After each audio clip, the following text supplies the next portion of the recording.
ரொம்ப ரொம்ப சந்தோஷம். இந்த பிஸி ஸ்கெடியூலில் மாறி சார் நீங்கள் வந்தது ரொம்ப ரொம்ப சந்தோஷம். So thank you so much for coming sir. And முக்கியமாக 2 பேர் நிலாபாரதி அவர்களும் நம்ம கவின்மொழி அவங்களும் வந்தது ரொம்ப ரொம்ப சந்தோஷம். யூபிஏ எக்ஸாம் பாஸ் பண்ணி ஃப்ளைங் கலர்ஸில் பாஸ் பண்ணி இன்றைக்கி டிஎன்ஏ ஆடியோ லான்ச் ரிலீஸ் பண்ணுறாங்க அப்படின்னும் போது நீங்கள் வந்தது எங்களுக்கு பெருமை. So on behalf of our whole team நான் நன்றி சொல்லிக்கிறேன் உங்ககிட்ட. அண்ட் முக்கியமாக டிஎன்ஏ பற்றி நிறைய விஷயம் பேசணும்னு நினச்சேன். ஆனால் இங்கே மாரி சார் வந்துட்டு வேற ஒரு பாம்பை போட்டு போயிட்டாரு. சார் பரியரும் பெருமாள் பரதேசி முடிச்சுட்டு என்ன நடந்ததுன்னு தெரியல. நிறைய விஷயம் நடந்துட்டு இருந்தது. Too many things running on my head. But உங்களுக்கு நான் இன்னொன்று சொல்கிறேன் சார். லாஸ்ட் டெக்கேடில் நான் பார்த்த ஒன் ஆஃப் த பெஸ்ட் ஃபிலிம்ஸில் பரியரும் பெருமாள் எனக்கு ரொம்ப ரொம்ப பிடிச்ச படம் சார். ஸோ நான் அந்த பரியரும் பெருமாள் மிஸ் பண்ணதில் எந்த ரிக்ரெட்ஸும் இல்லை. ஏன்னா கதிர் வந்து ரொம்ப ரொம்ப சூப்பராக பண்ணியிருந்தார். So I have no regrets. It's one of the best films அது. அண்ட் கூடிய சீக்கிரம் அடுத்த ஸ்கிரிப்ட் எதனா சொல்லுவீங்க ஒரு நம்பிக்கை இருக்குது சார். ஸோ மற்றபடி டிஎன்ஏவை பொறுத்த வரைக்கும் வந்து என்கிட்ட நெல்சன் சார் கதை சொல்கிறதுக்கு முன்னாடியே அம்பேத் சார் எனக்கு ஃபோன்லேயே சொல்லிட்டாரு. அதர்வா இந்த மாதிரி ஒரு பிரமாதமான கதையாக கேட்டேன். அப்படி ஒரு லைனை மட்டும் சொன்னார். ஓகே சார் அப்படின்னு சொன்னேன். பட் நான் டைட்டில் கேட்கல, என்ன டைட்டில் எதுவும் சொல்ல. நெல்சன் சார் அப்படின்னு சொல்லி சொன்னார். எனக்கு எக்ஸைட்டிங்காக இருந்தது. அவரோட படங்கள் பார்த்துருக்கேன். ரொம்ப ஒரு ஃபாஸ்ட் பேஸ் ஃபிலிம்ஸ் எடுக்கிற டைமில் ரொம்ப ஸ்லோவாக அவங்க இமோஷனை நிறுத்தி சொல்லக்கூடிய டேரக்டரில் நெல்சன் சார் ரொம்ப ஒரு முக்கியமான ஒரு டேரக்டர். ஸோ ரொம்ப எக்ஸைட்டடாக அந்த என்ன கதை சொல்ல போகிறாரு அப்படின்னு சொல்லி. ஸோ நான் ஒரு ஃபேமிலி ட்ராமா இல்லை வேறு மாதிரி ஒரு சேலஞ்சிங்கான ஒரு படம் சொல்லுவாருன்னு நினச்சி உட்காந்தேன். அப்போது உட்காரும் போதே இந்த படத்தோட டைட்டில் டிஎன்ஏ அப்படின்னு சொன்னார். நான் உடனே ஓகே டிஎன்ஏ இது ஜெனட்டிக்கு அப்படியே ஒரு சயின்ஸ் ஃபிக்ஷன் அங்கேருந்து டிஎன்ஏ பிடிச்சி அந்த மாதிரி எதனா இருக்கும் அப்படின்னு சொல்லி நினச்சேன். பட் அவர் சொன்ன ஒரு விஷயம் எனக்கு ரொம்ப பிடிச்சிருந்தது. டிஎன்ஏ வந்து திவ்யா அண்ட் ஆனந்த்கான ஒரு கதை, அதுதான் டிஎன்ஏ அப்படின்னு சொல்லி சொன்னார். ஸோ திவ்யாவோட கேரக்டர் நிமிஷா ப்ளே பண்ணுறாங்க, ரொம்ப அருமையாக பண்ணியிருக்காங்க. அண்ட் ஆனந்தோட கேரக்டர் நான் ப்ளே பண்ணுறேன். ரொம்ப ஸ்பெஷலாக இருந்தது இந்த படம் டோட்டலாக பண்ணுறதுக்கே. ஏன்னா எனக்கு தெரியல, ஒவ்வொரு படம் நடிக்கும்போது ஒவ்வொரு எக்ஸ்பீரியன்ஸ் இருக்கும். இந்த படம் நான் போகும்போது ரொம்ப ஒரு ஓப்பன் மைண்டோட ஒரு பிளாங்கான ஒரு மைண்டோட போனேன். அண்ட் அங்கே நடந்த ஒவ்வொரு விஷயமும் இம்ப்ரவைசேஷன் அப்படின்னு சொல்லுவாங்க இல்லைங்களா, அது சில படத்தில் வந்துட்டு ஒவ்வொரு பீரியட் ஆஃப் டைம் நடக்கும். இந்த படத்தில் நிறைய எனக்கு தெரிஞ்சு நானும் நிமிஷா ஒரு ஷார்ட் நடிச்சிட்டு இருந்தோம். ஸோ அந்த ஷார்ட்டை பார்த்தீங்கன்னா ஒரு 15-20 செகண்ட் தான் இருக்கும். ஒரு 15 செகண்ட் கழிச்சு அந்த டைலாக்ஸ் முடிஞ்சிடும். பட் அதுக்கப்புறம் நிமிஷா பெர்ஃபார்ம் பண்ண ஆரம்பித்தாங்க, நானும் பெர்ஃபார்ம் பண்ண ஆரம்பித்தேன். அப்படியே ஒரு கவுண்டர் பேண்டர் போயிட்டே இருந்தது. ஒரு 40 செகண்ட் ஆயிடுச்சு அந்த ஷார்ட்டு. அண்ட் அந்த ஷார்ட் போய் உட்காந்து பார்க்குறோம், அவ்வளோ அழகாக இருக்குது. ஏன்னா அந்த 15 செகண்ட் நாங்கள் பர்ஃபார்ம் பண்ணது பர்ஃபார்மன்ஸ் மாதிரி தெரியுது. அதுக்கப்புறம் நாங்கள் பண்ணது எல்லாமே அவ்வளோ நேச்சுரலாக தெரிஞ்சுது எங்கள் கண்ணுக்கு.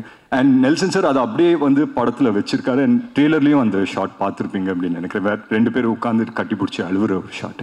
ஸோ ரொம்ப ஒரு ஸ்பெஷலான ஒரு படம். அண்ட் இந்த படம் மட்டும் சில படத்துக்கு இது ஒரு அமையும்.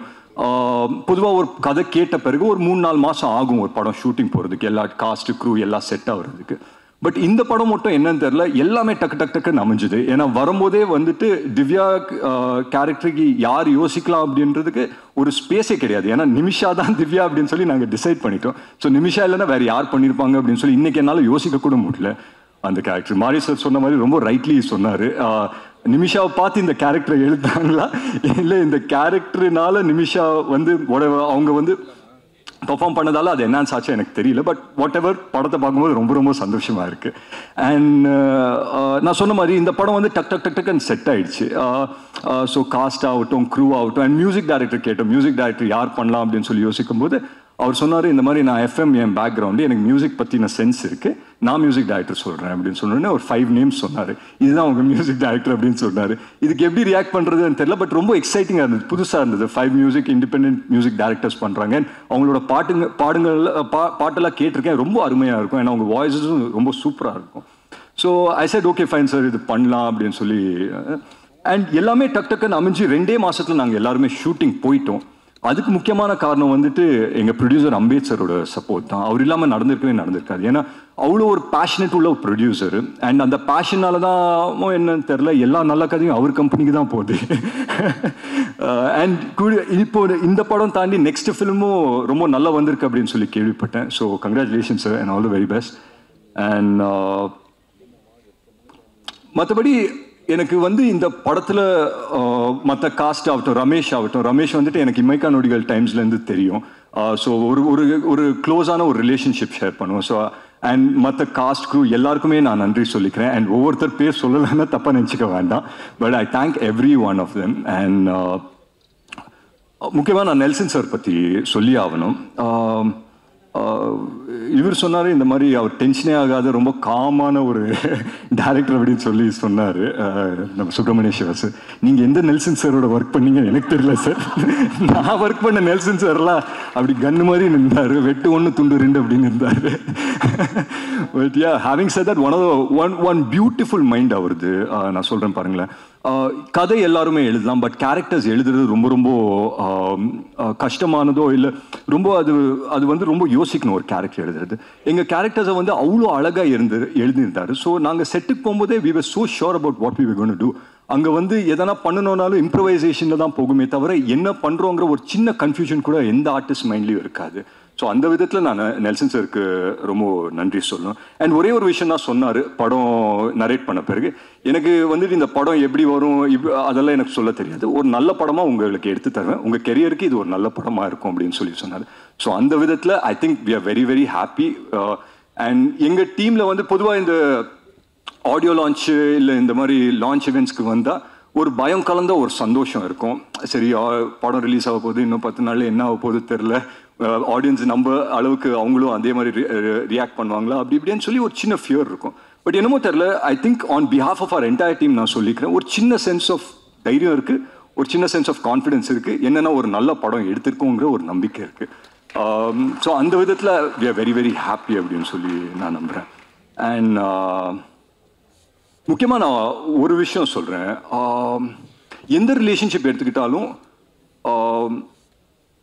வந்து ஒரு விஷயம் ரொம்ப ரொம்ப முக்கியம், என்னன்னா ட்ரஸ்ட், நம்பிக்கை. நம்பிக்கை வந்து ரொம்ப ரொம்ப முக்கியம். ஒரு ஃப்ரெண்டு இன்னொரு ஃப்ரெண்ட் மேலே வைக்கிற நம்பிக்கை, ஒரு காதலன் காதலி மேலே வைக்கிற நம்பிக்கை. இந்த படத்தை பொறுத்த வரைக்கும் ஒரு ஒய்ஃபு அவங்க ஹஸ்பண்ட் மேலே வைக்கிற நம்பிக்கை, ஒரு மனைவி அவங்க கணவன் மேலே வைக்கிற நம்பிக்கை. அந்த நம்பிக்கைனால அவனால் எந்த அளவுக்கு அவனை புஷ் பண்ணிக்க முடியும் இந்த நேம் ஆஃப் லவ். அதுதான் ஒரு பர்ஃபெக்ட் எக்ஸாம்பிள் டிஎன்ஏக்கு அப்படின்னு சொல்லி நான் நம்புகிறேன். அண்ட் அந்த விதத்தில் ஒரு நல்ல படம் எடுத்திருக்கோங்கிற நம்பிக்கை எங்களுக்கு இருக்குது. I hope and pray that உங்கள் எல்லாருக்குமே பிடிக்குங்கிறது நான் நம்புகிறேன். அண்ட் 20th படம் ரிலீஸ் ஆகுது, எங்கள் படம் இனிமேல் உங்கள் படம் ஆகிடும் 20th அப்புறம். I hope and pray that இந்த படம் வந்துட்டு ஒரு மிகப்பெரிய சக்ஸஸ் எல்லாருக்குமே அமையணும்னு. அண்ட் முக்கியமாக எங்கள் distributors Regent sir, Shenbagamoorthy sir ஆகட்டும், ரெஜெண்ட் ஃபிலிம்ஸ்க்கு நான் நன்றி சொல்லிக்கிறேன். அண்ட் வாங்கின ஒவ்வொரு டிஸ்ட்ரிபியூட்டர்ஸ் இந்த படத்துக்கும் எல்லாருக்குமே இது ஒரு வெற்றி படமாக அமையணும், அண்ட் எல்லாருக்குமே இந்த படம் நல்லதாகணும் அப்படின்னு சொல்லி நான் உண்மையிலே வேண்டிக்கிறேன். அண்ட் முக்கியமாக ஒருத்தர் பற்றி நான் சொல்லி ஆகணும், திங்க் மியூசிக் சந்தோஷ் சார். அதுக்கான கரெக்டான மேடையாக இருக்கணும் அப்படின்னு சொல்லி நினச்சேன். நிறைய யங் டேலண்ட்ஸை வந்துட்டு வளர்த்து விட்றாரு சந்தோஷ் சார். அண்ட் ஒரு நல்ல படம் வந்து பண்ணியிருக்கோன்ற ஒரு கான்ஃபிடன்ஸ் எங்களுக்கு இருந்து நாங்கள் அவங்கக்கிட்ட இல்லை யார்கிட்ட போய் ப்ளே பண்ணாலும் இன்றைக்கி இருக்கிற இண்டஸ்ட்ரி ஐ திங்க் நல்ல கான்டென்ட்டாக அவங்களோட கான்டென்ட்டாக இது பண்ணிக்கிட்டு அதை ப்ரமோட் பண்ண பார்ப்பாங்க. அண்ட் ஐ திங்க் டிஎன்ஏக்கு அது ஒன்று நடந்திருக்கு அப்படின்றது நான் ஹானஸ்ட்டாக ரொம்ப நம்புகிறேன். ஸோ மற்றபடி எங்கள் படம் இனிமேல் உங்கள் படம் ஆயிரும் 20th அப்புறம். ஸோ கூடிய சீக்கிரம் தியேட்டர்ஸ் ரிலீஸ் ஆகும். ஃபேமிலிஸோடு வந்து பாருங்கள், பார்த்து என்ஜாய் பண்ணுங்கள். Thank you so much.